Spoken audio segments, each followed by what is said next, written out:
So during the childhood of Fredrick Douglass, at some point he was being taught how to read by the wife of his master, and his master was not happy with that, and like he really had an emotional reaction to it, and he screamed something. Well, he screamed, and I quote,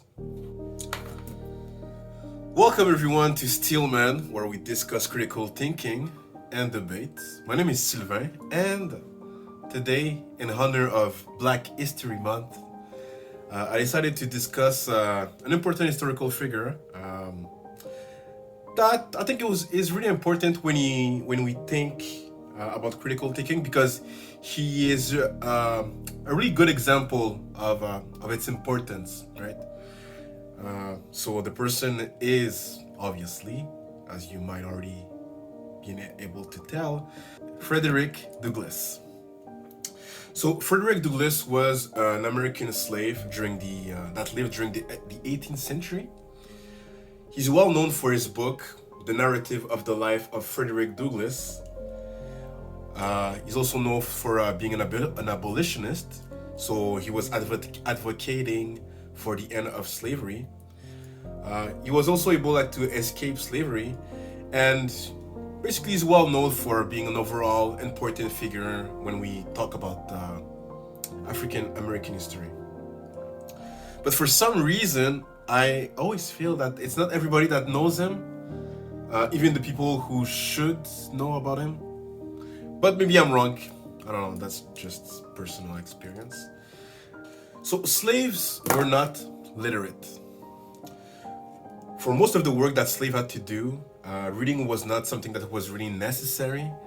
That being said, it's most likely not the reason why they were not being taught how to read and write. So during the childhood of Frederick Douglass, at some point he was being taught how to read by the wife of his master. And his master was not happy with that, and like he really had an emotional reaction to it, and he screamed something. Well, he screamed, and I quote, "If you give an inch, you will take an ell.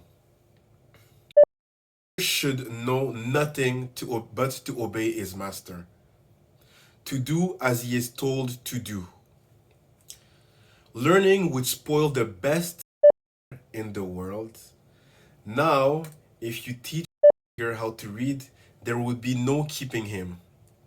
It would forever unfit him to be a slave.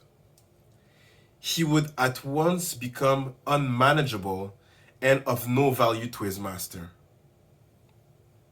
As to himself, it could do him no good but a great deal of harm. It would make him discontent and unhappy."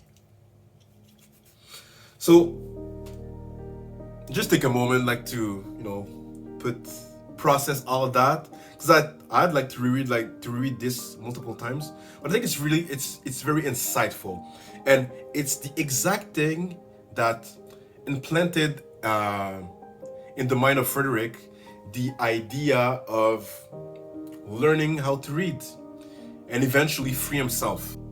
I think it's mainly because of when often we talk about children, and you say that, oh, if you say no to them, they will obviously do the thing that they were not supposed to do. I think it's a bit of I think it's innate to human to react like this. So that's probably what happened, right? So yeah, once I guess it took a bit of a time for him to have this plan, but eventually he decided to create some sort of plan to learn how to read, because he was not allowed to read, right? So he had to find a way, and since he was a city slave, he had a bit more freedom than the plantation slave. So it was during the 18th century. So from my understanding, it was not the height of slavery. So it was at a time where you could say, well, for some slave, it was less harsh. yeah, basically, some slave had the freedom to go around where they wanted a bit to go and stuff like that. And he was one of them, thankfully for him. So yeah, he decided to make friends with the little white boys and convert them into his teacher. So he would, like find interesting way like to ask them question about reading. Oh, I bet you don't know how to read that word, something like that, and yeah, so he was taught, being taught how to read in the street. And as he was, well, throughout his learning, as he got better to read, as he said, like it awakened him to the painful reality of his condition. So I quote, as I read and contemplated the subject, behold, that very discontentment which Master Hugh had predicted would follow my learning to read had already come to torment and sting my soul to unutterable anguish. As I writhed under it, I would at times feel that learning to read had been a curse rather than a blessing. It had given me a view of my wretched condition without the remedy. It opened my eyes to the horrible pit, but to no ladder upon which to get out.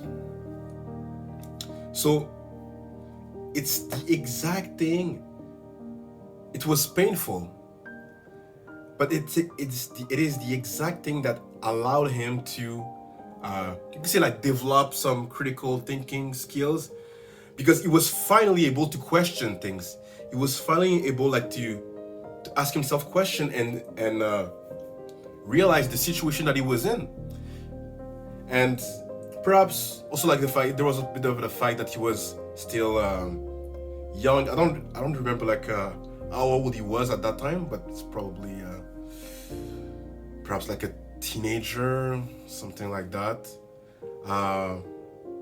But yeah, like he was growing up and like he realized like the situation and how deep he was. And that's why it's important, because questioning things is at the heart of critical thinking. You need to be able to question things. You cannot just take it as you see it, because sometimes there's something that is behind what you're seeing, right? There's something deeper, So it's also like the importance of reading, nowadays, because this was during the 18th century, and this is the impact that it had on him, because this is a man that eventually started his life as a slave, eventually was able to free himself, learn how to read, wrote a book about it, is autobiography, because like this is where it's coming from, fight for the end of slavery, and yeah, so like he really started from the bottom, right? This was the impact of reading. So obviously, if you compare it to today, nowadays most reading is something that most people are able to do, because most people, like especially in the Western world, we know how to read. Most people are literate, but reading is not something that most people do. There's TV, multiple way of entertaining of ourselves, and yeah, we spend our time doing that. So, but imagine if you were to read more, improve your critical thinking skills. Imagine where it could lead you. Who knows? So, to sum it up, I hope it was a valuable video to you, and perhaps it got you interested in critical thinking, it may be also Fredrick Douglass, you know, because he's a really interesting person to read, really insightful, and especially in in Black History Month. I think he's someone that everybody should know about. So yeah, there's definitely way more than I talked about in this book. You know, like you'll be able to learn more about like the slave condition from back then. You know, obviously, like I said, it's something that evolved from my understanding, right? Because like it was not the same for every slave and every, you know, like the plantation versus in the city versus in the house. But yeah, really interesting person. And yeah, I hope you got something from this video. Thank you very much for listening, and I'll see you on the next video.